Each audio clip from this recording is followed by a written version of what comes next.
we're going to take you back to the starting line. Time now for the women's 400 hurdles. And we've got 5 athletes here ready to circle the track. Over 10 hurdles. The wind has calmed down just a bit, Otto, but who do you like here? Well, how about Ashley Spencer in lane 4? I thought it was one of the best stories of the trials, Louis. You'll remember she ran the 400 meters and the 400-meter hurdles. The 400-meter at the Olympic trials was first. There she is. She did not make the 400-meter team, and despite all the fatigue from the 400-meter round, she came back, made the team, and then was part of a 1-3 finish for the United States.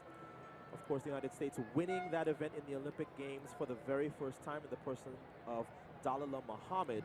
But Ashley Spencer, with a late surge up the home straightaway in Rio, got the bronze medal. So the bronze medalist, 53.72, that personal best set in getting that bronze medal in Rio, is here to face Sparkle McKnight, who will be to her outside of Trinidad and Tobago, Leah Nugent, who will be in lane 6, and then to her inside, YANIQUE HAYE-SMITH of the Turks and Caicos Islands, and Danielle DOWIE of Jamaica, just behind this young lady, Ashley Spencer.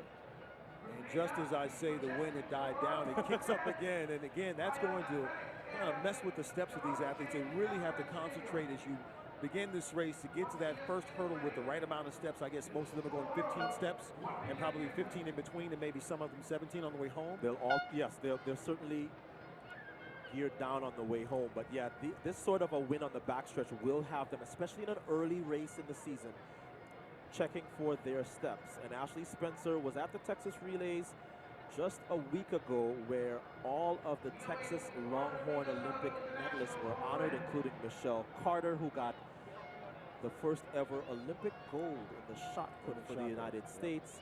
Sonia Richards, of course, was on hand there, multiple Olympic medalists,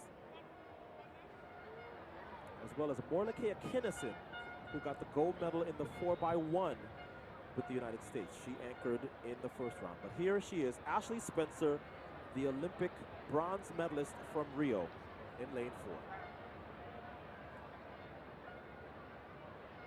4. Lane 1 is open, and we have a hand being waved in lane 5. That's Sparkle McKnight waving her hands, asking the starter if she can stand up. And I've always thought that's a good move. If something's not right, wave your hand and tell them you want to start over again. Especially since 2010, when the rule shifted to one false start in any event, and you're out. Sparkle McKnight is the national record holder of Trinidad and Tobago. She went to the University of Arkansas, 25 years of age. She too was in the Olympic Games, even though she didn't make it out of the rounds in Rio. And I don't know if we've talked about this in a while, but that false start rule change, I just want to go on record once again to say I don't like it. You know, get in line. I don't like it. Get in line. That's a very long line. It may not matter here, right? But when you get to the Worlds and the Olympic Games, to me, that's the moment where you want to give someone a chance. Think of Javier Coulson in the Olympic final in Rio, in a race where I'm not sure he would have won, but I'm pretty sure he would have medaled. He has just a lapse in concentration. He flinches and he is thrown out. That was one of the worst agony of defeat moments of the entire Olympic Games. Great young man and a great talent. Always shows up to compete, and he didn't get to have a chance to have his moment. So this field resets, and they're called to the blocks once again. HAYE-SMITH in 2, DOWIE in 3, Ashley Spencer, the Olympic bronze medalist, in 4, Sparkle McKnight, Trinidad and Tobago, in 5, and on the outside, Leah Nugent of Jamaica. She will be in lane 6. Lanes 1, 7, and 8 will be empty.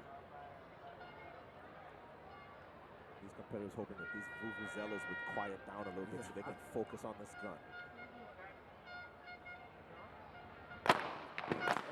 And there's the second gun. Not very often you will see a false start called in a lap race, and certainly not in a hurdle lap race. Of course, in the straightaway hurdles, they probably changed the rule because of how much the 110 hurdlers used to false start. As we look to see who this could be, let's take a look at the replay. See if we see anybody moving before the gun. And with the eye, I don't see anybody there moving early. I don't know.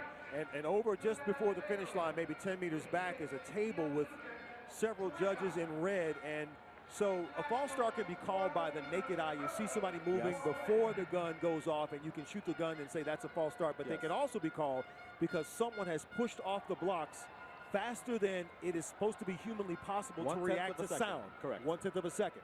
And there's a system that they're looking at right there which could give them an indication that somebody may have pushed off on the blocks before they are naturally supposed to be able to react. The starter will get a tone in his ear saying somebody moved too early, and then he fires the second gun. So I don't know why any of these 5 competitors would do that, though. It's just so far a race. right. Trying to get a couple hundredths of a second. There's no reason now. At the risk of being thrown out, and now these officials have to confer. We only have 5 competitors in this race, so I really hope that nobody has disqualified themselves out of this race. That's Sparkle McKnight. As I said, the Trinidad and Tobago star. Been to many world championships and Olympic games for TNT.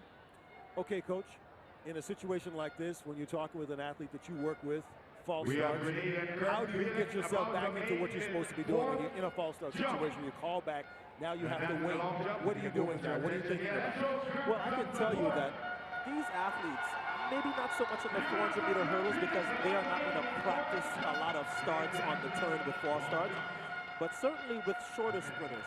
This is something where when somebody jumps in practice, when I'm having practice and somebody jumps, I explain to them, look, if this was the Olympic Games, you're sitting in the stands with me. Right. If you were leading off a relay, you just disqualified your entire country. Don't get into the blocks and get so relaxed in focusing on the gun or in focusing on your race that you ignore what you have to do and the discipline you have to have before that gun sounds. It's not worth it. As we get hopefully now some word from the officials as to what's going on and if anybody has been. Okay, so she's under warning. Lane 2 looks to be, well, is that right? Well, let's see. The only person that he spoke to was lane 2, HAYE-SMITH of the Turks and Caicos Islands. From the Chinese. And now we'll reset. So I think what may have happened, even though we didn't really catch it on the replay, is that, and the green card is shown, so everybody gets to stay in this 400-meter hurdle race. I think what happened is that she may have flinched, even though we didn't see it with the naked eye, because the only reason really to warn her is if maybe, if either she didn't come up immediately for set, Right. or if she had had a small flinch before the gun actually sounded. Well, good that she's getting a chance to stay in the race. Again, as you mentioned, only 5 here. HAYE-SMITH in 2, Dowie in 3, Spencer in 4, McKnight in 5, and Nugent in 6. Keep your eye on Ashley Spencer in lane 4, United States, in the black. And that's because she has a personal best that is significantly faster than just about everybody else. Nugent in lane 6 has a personal best from last year. She was 6th, by the way, in the Olympic final as well. Leah Nugent on the outside of Jamaica. On your screen, Ashley Spencer, Olympic bronze medalist in this event. And this is really beginning to take a long time to get these ladies underway. A test of concentration.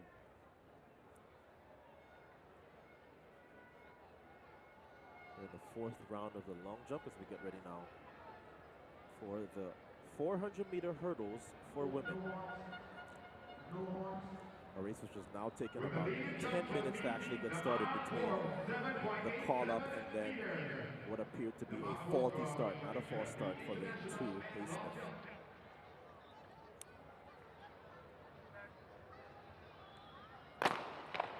And finally, one single gun, a fair start in the women's 400 hurdles. Ladies off to the first hurdle and over. On the inside, HAYE-SMITH is looking well. Wonder how long she can hold that form in lane 1, the tightest turn on the track.